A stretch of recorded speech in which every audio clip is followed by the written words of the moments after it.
এটা সারস pure vegetarian Indian restaurant. এটা সুকুমবিট 20-তে।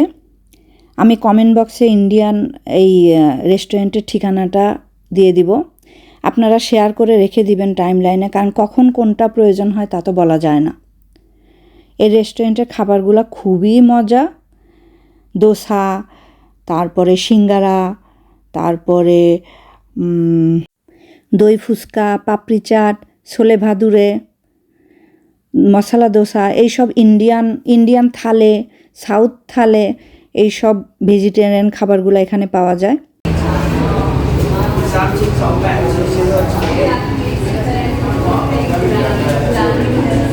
এখানে পনির কিনতে পাওয়া যায়, যেটা বাসায় নিয়ে যাওয়া যায়। এটা আধা কিলো পনিরের দাম হলো 165 বাত। বাংলাদেশি টাকা হিসাব করলে প্রায় 500 টাকা পড়ে। আর এই দোকানেরই এক কর্নারে মিষ্টি বিক্রি হয়। মিষ্টিগুলা যেহেতু সুকুমবিত, এ কারণে মিষ্টিগুলোর দাম একটু বেশি, তবে থাইদের তুলনায় হয়তো ঠিকই আছে। আর আরেকটা জায়গায় মিষ্টি পাওয়া যায়, সেটা হলো ফাউরাতে। ফাউরাতের মিষ্টিগুলা আর একটু দাম কমে পড়ে। এটা সুকুমবিত এলাকায় তো, তাই একটু দাম বেশি। বাট নাই মামার থেকে কানামা ভালো। তবে চুপি চুপি একটা কথা বলে রাখি যে বাংলাদেশের মিষ্টির তুলনায় ইন্ডিয়ানদের মিষ্টি অতটা মজা লাগে না। ইন্ডিয়ান মিষ্টি খেলে বাংলাদেশের মিষ্টিগুলা অমৃত লাগে।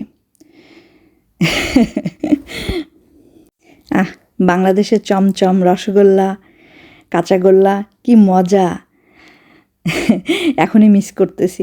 আচ্ছা, যাই হোক, এই রেস্টুরেন্টের খাবারগুলো আসলেও খুব ভালো। এখানে মাছ মাংস কিছুই নাই, একদম ভেজিটেরিয়ান। সবাই আসতে পারে এখানে। আমাদের যেহেতু দোসাটা পছন্দ, তাই দোসা খাওয়ার জন্য, লাচ্ছি খাওয়ার জন্য এখানে আসি। আর এই দই ফুচকাটা খুব মজা লাগে এই রেস্টুরেন্টের। আর খাওয়া শেষ হয়ে গেছে, আমি ভিডিও করতে পারি নাই। এ কারণে ভাবলাম যে ঠিক আছে, মেনুটার একটু ভিডিও করে নেই। ক্ষুধা লাগছিল, তাড়াতাড়ি খেয়ে নিছি সব ঝটপট করে। সুকুমবিত 20-তে এরকম ইন্ডিয়ান, বাংলাদেশি রেস্টুরেন্ট বা আরব রেস্টুরেন্ট কিন্তু প্রচুর আছে। এই গলির মধ্যে ঢুকলে অনেক কিছুই দেখা যায়, অনেক রেস্টুরেন্ট আছে। যারা থাইল্যান্ডে থাকেন তারা তো এই দোকান নিশ্চয় জানেনই। আর যারা বেড়াতে আসবেন তারা অবশ্যই এই দোকানটা একবার ট্রাই করবেন।